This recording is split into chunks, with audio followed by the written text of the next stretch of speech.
Hello, beautiful people. I'm Nina Simons, and this is Let's Get Real.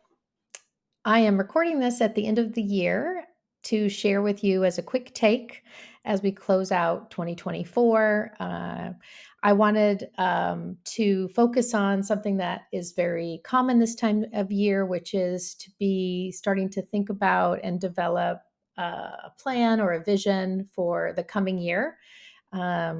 Those pesky New Year's resolutions are sometimes a part of that plan, but also it includes some of our bigger aspirations and vision for the coming time. And whatever circumstances you're in right now, if you're feeling like you're in a really amazing place, or you're more challenged by what life is offering you, I think it can be helpful to reflect on and think about what you're wanting to create for yourself in the coming year. There's no vision that's too small or too big. It's really very personal for you and what is most important to you. As I prepared this, I also wanted to make sure I shared with you the importance of reflecting on what you've already accomplished and what you're currently grateful for. We can focus so much in the Western mindset on the future and on um, achievements and on growth, and it can feel like a bit of a treadmill at times. And so it's so important and valuable to also think about what you're grateful for, what you're proud of, and even challenges and disappointments that you've had that you want to learn from as part of this process at the end of the year. So make sure that you take time for that. I do have an end of year in review questionnaire that I share with clients, and I'm happy to send that to you if you want to write to us. I'd be happy to do that. This session, I will be focusing more on creating that vision for the future, but I just wanted to make sure that we included that as well. So, when you think about reflecting on either the past or the future, it can be super helpful and important to be in a good space or a good enough space. So, rested, feeling centered, maybe doing this vision work after exercise or after meditations, anything that allows you to be open and clear and more physically present. I think that's super important. So don't rush into this. Give yourself time to do it when you're feeling good. I want to focus in this conversation on the 5 elements that I came up with that I know work for clients and will work for you in developing a good vision. They are common things that happen when I've been working with clients, misconceptions that they have about vision development that I've troubleshooted with them, and just things that I've learned in my 20 plus years in leadership development. So I want to share 5 elements with you, and then I want to actually leave you with a few questions you can ask as part of your reflection time. Just an offering for you, a good place to start, but there's many ways you can develop a vision, but I'm just going to give you a few of those. So one thing I came up with an acronym. Well, not really an acronym. I came up with the 5 elements of vision development that make it effective and compelling. And it's the ABCs of vision development, but I also have a D and an E. And so very clever of me, I know. So I hope that you'll bear with me and that doesn't feel too cheesy. But here are my 5 guidelines for successful vision processing. So A is for aspirational. I tell clients this all the time. It's easy for us to be thinking too small, and it's really okay to think bigger when you're doing this vision development. Now, I'm contradicting myself from what I said earlier, but your bigger might look different than someone else's bigger. But what I want to be sure of is that you're not aiming for something that is easy for you to accomplish or achieve. I say that because it's about the feelings that you get from having a bigger vision. If it were just a goal and you could do it easily, it's really not a vision. So have it be something big. Think about what is beyond your possibilities to think about. I really love Adrienne Maree Brown's work in this area, her book, Emergent Strategies. She talks about how creating more possibilities is a move towards life itself, and that the universe contains multitudes. And I really do agree with that. And you contain multitudes. And so why not give yourself permission to focus on all the possibilities of what your vision could offer you in 2025 and to make it really an amazing year for you. So don't worry about the how at this point. As you know, the how is the killer of creativity. So for now, just focus on really making it aspirational. The next letter is B, and B stands for becoming. Who are you becoming? Who do you want to become in the new year? This is one way to get out of that, what I call that treadmill or the grind of accomplishing new things all of the time, but to remember that most of what you're wanting is also a feeling and a quality or qualities that you want to bring to others. And so when we focus on who we are becoming, we are reminding ourselves that we are more than human doings. We are also human beings. And so you might want to think of words such as being more patient, or perhaps it's being more of a challenger, right? Like maybe you've been one of those people who's super easy to get along with, and you're recognizing now that that doesn't always serve you in the outcomes that you're wanting to create, either in your family or in your work world. And so there are many different ways you can go about this, but think about the qualities that would serve you. And it could be things that you already do really well. Like you want to use more of that strategy strength, or you want to be more, even more relator than you have been in the past. So whatever it is, include some things that you already do well, but also some stretches for you. Who are you becoming in this next year, and what value do you want to bring to yourself and to others? So the C in effective vision development stands for collaborators or community. If there's one thing I've learned in my 50 plus years on this planet, is that we can do very little of worthwhile work without the help of other people. And so it's just important and helpful to think about how you want to bring others in to your vision, how you want to support other people in what they're trying to create, because nothing happens alone. I really noticed this a lot when I was doing community work down in Orange County, and how much more not only effective I felt, but also how much more fun I had because I had collaborators.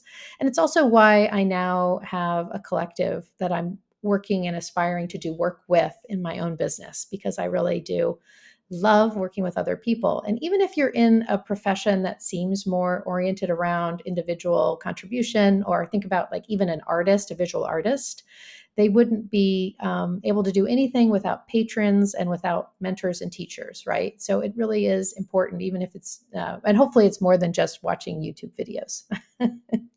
So think about who you want to collaborate with in your vision as you're developing it. The D in vision development stands for desired state.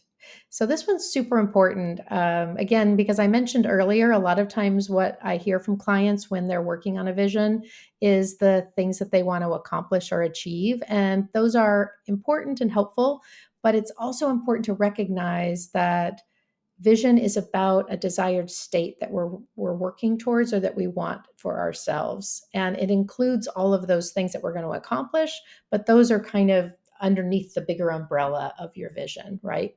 So when if you tell me that you want to run a marathon in 2025, I'm going to be like, great, that sounds really aspirational and amazing. What will that give you to do that marathon? And well, it's going to help you have cardiovascular health. It's going to help you maintain a good body weight. Those are all of the other things it will give you. And so that's the part that's the vision part. So it could be like, for me, being vibrant and healthy and strong has been a part of my vision for my whole adult life. Now I'm moving, as I get older, into being active and being strong and vibrant for my grandchildren, even though I don't have any yet. But that idea of longevity and being able to do things and be active well into my 80s is a really compelling vision for me now that I didn't really care about in my 20s and 30s. And so whatever it is, just make sure that it's something that is more than just the goals that you have, but is something that you're moving towards and that is feels compelling to you. So I hope that that makes sense. Please let me know if you need more information about that. So if D is for desired state, then E is for emergent. None of you will be surprised if you've listened to the show before that I really care a lot about being prepared and being adaptive and emergent in your leadership and in your life. I really have seen over and over again the importance of not only having this kind of focus and commitment to what you want to create, but also being able to be fluid and dance with what the world is offering you and what is happening in your life currently. Because the more we try to control outcomes, I find the less fun we're having, and oftentimes the less successful we are. And so it is this combination of be committed, yes, have goals, have outcomes that you're going for, but also pay attention. Pay attention to what we call the energetic field. Otto Scharmer talks about this in Theory U, and the Coactive Leadership Program and the book about coactive leadership talks about the energetic field as well. So if you want to do more reading on this, but the idea here is that we aren't living in a vacuum. That life is happening to us, and that as we become more mature in our leadership, the better we are at adapting and including what's happening. So it doesn't have to mean compromising what matters to you, but how do we include and flow with life rather than trying to control it? So that's why I love adding the E for emergent to your vision. And so when I ask you some of the questions, you'll see that there'll be room for emergence, but it's also just something to include, like just the idea that I will flow with what is happening in my life and find words and verbs that work for you. There's so many options.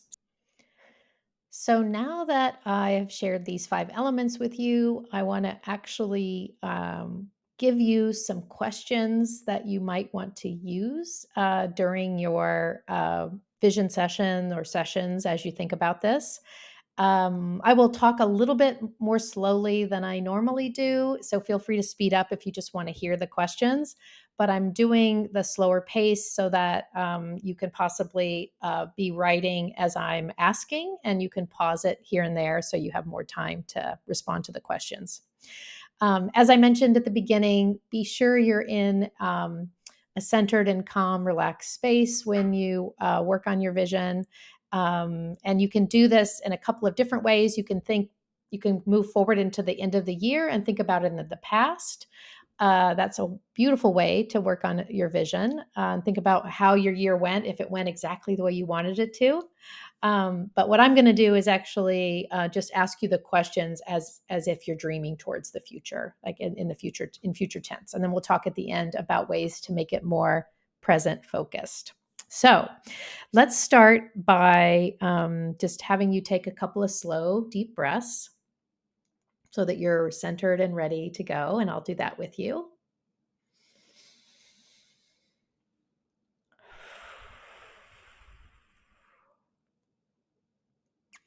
And as I mentioned, ideally, you've already done some reflecting on the past and what you're grateful for as we move into this.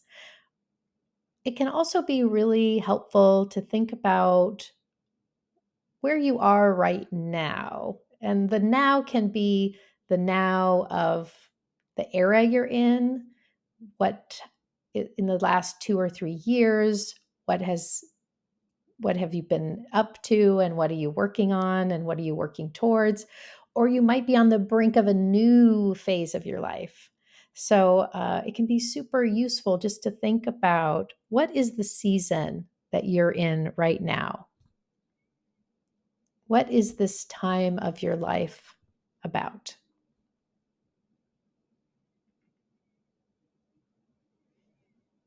Perhaps a metaphor comes up for you, or you could think about a theme or a movie title. What would the movie title for this time of your life be?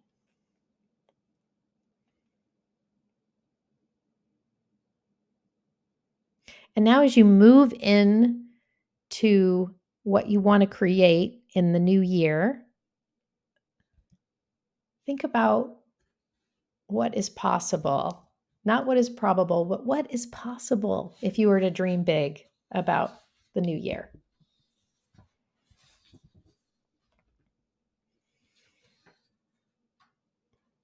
How would you like to grow in 2025?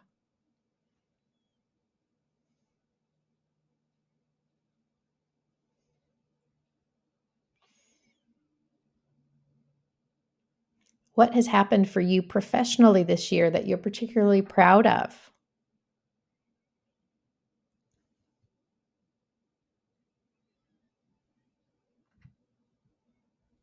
If you could have exactly what you want financially in the coming year, what would happen? What would you be earning? What would you get to buy?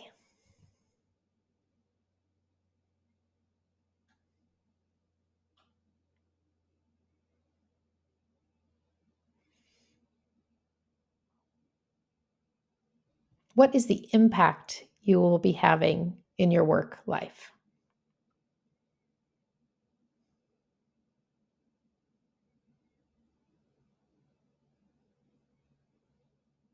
Who will you be working with in this ideal future?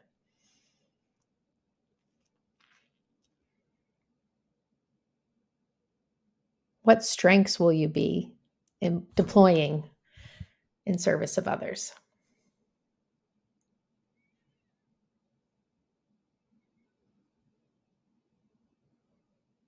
What will you make real in the coming year that you will be particularly proud of at the end? Now think about your physical well-being. How will you change for the better in 2025? What will you create health-wise?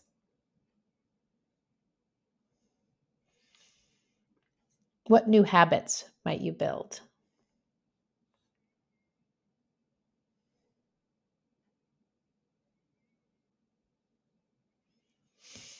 Who are your allies in living your best life health-wise?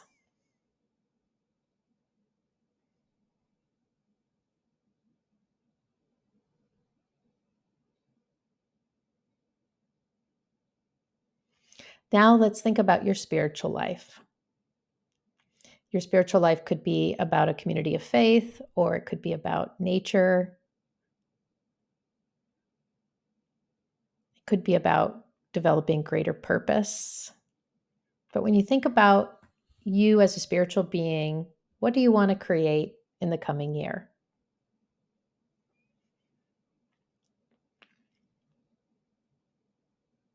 What qualities are you cultivating?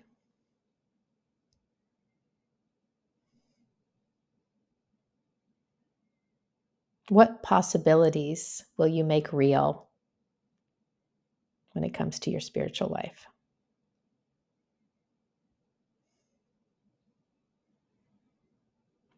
Who are your companions?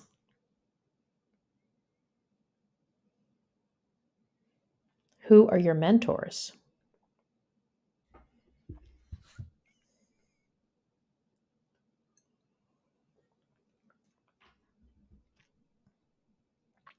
Now think about your social side.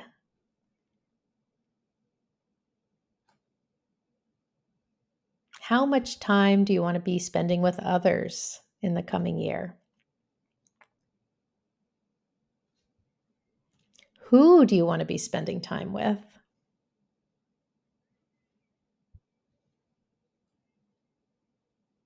What would you like to be doing?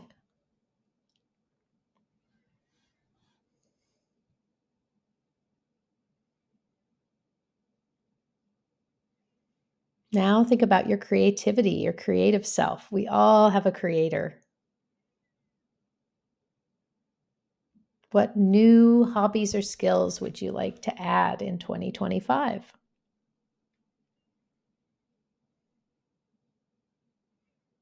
What would be particularly fulfilling?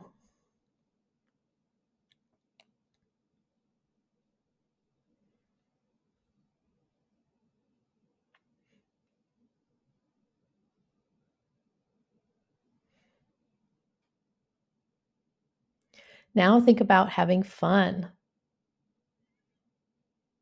That could mean travel or it could be reading more, joining a bowling league. Anything is possible. What new things would you like to add in 2025? And what would you like to stop doing? What would you like to eliminate to have your life be more fun?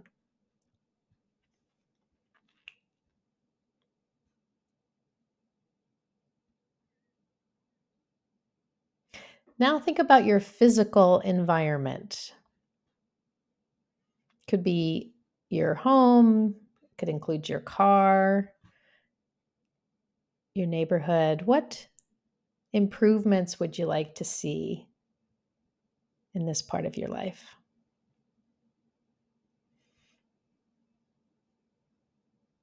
If your physical environment were exactly the way you wanted it to be, what would have changed?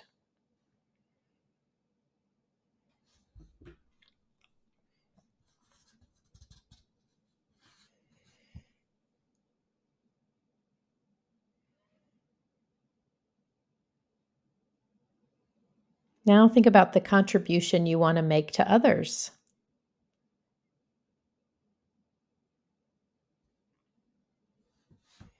What would you like to make real in 2025?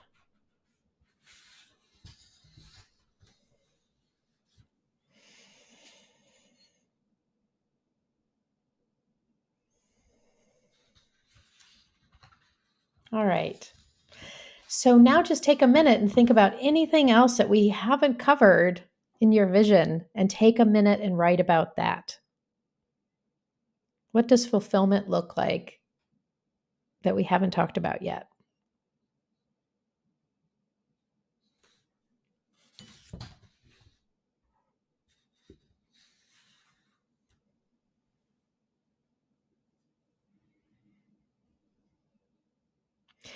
If you could boil your vision down to just one word or phrase, what word or phrase would you choose? Take a minute and think about it.